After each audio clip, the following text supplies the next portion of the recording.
Rabbi Moshe Chaim Luzzatto a écrit son livre, très connu, le Mesilat Yesharim, en se basant sur l'enseignement de Rabbi Pinchas ben Yair. Rabbi Pinchas ben Yair va donner un enseignement pour nous expliquer une des notions fondamentales de la vie en général et de la Torah.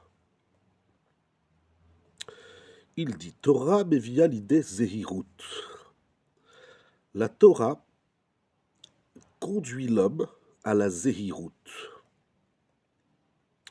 Elle-même, la zehirut conduit l'homme à la zérizout. Et ainsi de suite. Il va parler de 12 niveaux. Le premier, comme nous avons dit, Torah. Et enfin, Triyat Ametim. On a l'habitude de traduire par la résurrection des morts. Il y a 12 niveaux. Je fais exprès de ne pas les lire et les traduire, parce que chaque niveau, chaque échelon de cette échelle, c'est une étude en soi. Je ne voudrais rien abîmer. Ce qu'est la Zérout, la Zrizout, la Nekiout, etc. Tout commence par la Torah, premier niveau. Niveau final, la vie, même après la mort. Triyat Ametim. Cet enseignement de Rabbi Pinchas ben Yair, nous dit Rav Schwartz, contient toutes les étapes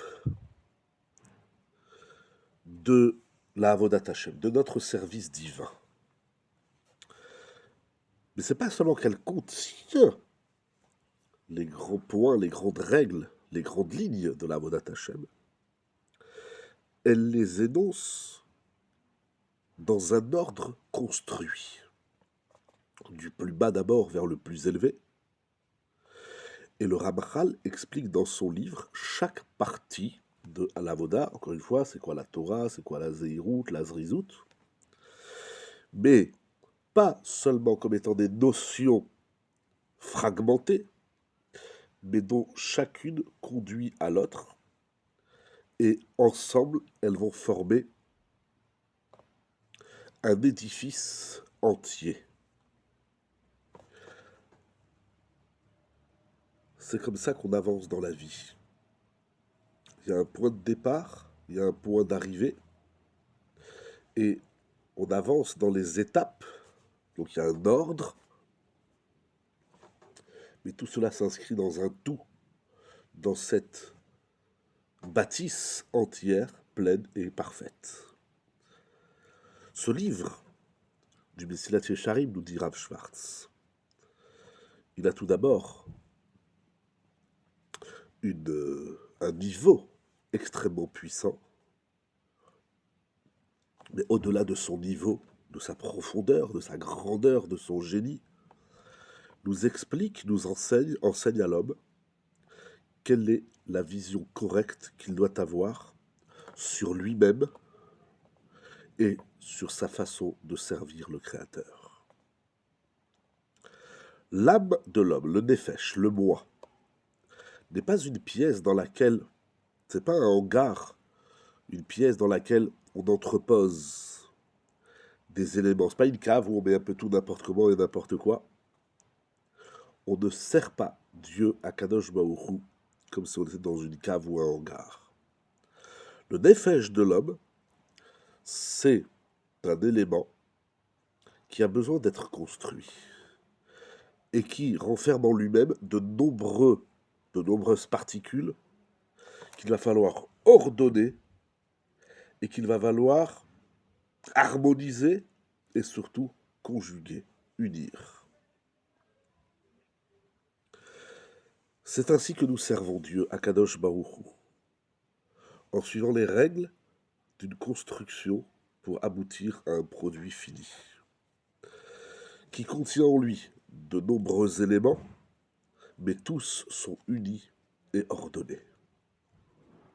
Chaque partie de notre service d'Hachem correspond précisément à une partie du nefesh de l'homme. Mais, c'est ce que nous enseigne le Ramchal, notre travail sur Terre, dans ce monde pénible de l'intériorité du monde, ce n'est pas un travail où les exercices sont fragmentés, mais ce sont des exercices où il va falloir, encore une fois, ordonner et conjuguer. Par exemple, j'ouvre une petite parenthèse, quand on est à l'école ou on fait des études, on va dire à l'école, on fait 1 heure de maths, 1 heure d'anglais, 1 heure de... etc., de toutes les matières. Mais entre l'anglais et les mathématiques, il n'y a pas de rapport. C'est important de connaître les langues, le français bien sûr, bien évidemment, et c'est important de connaître les mathématiques, et ainsi de suite. Mais on ne nous apprend pas à faire le lien entre 2 matières, entre 2 sciences, qui n'ont pas obligatoirement et systématiquement un lien. Dans la Torah, c'est pas comme ça. Tout est lié à tout.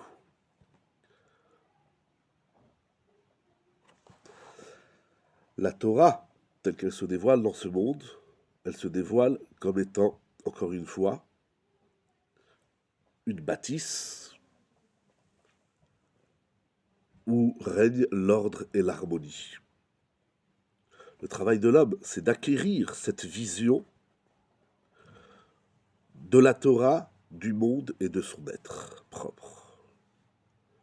C'est ainsi qu'on doit voir notre Nefesh. Et c'est ainsi qu'on doit travailler avec le moi profond. Binyan, Seder, Ichud. C'est les 3 mots du Rav ici, inspiré du Messilat Yesharim comme il écrit. Construction, bâtir, Binyan. Seder, ordre, ordonné. Harmoniser. Et Ichud, Meuchad, conjuguer.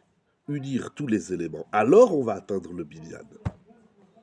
Alors on va pouvoir bâtir un monde pas seulement meilleur, mais un monde digne de ce nom, tout simplement. Une vie digne de ce nom. C'est pas une vie, comme on dit aujourd'hui, balagane. C'est une vie construite. C'est une Torah construite.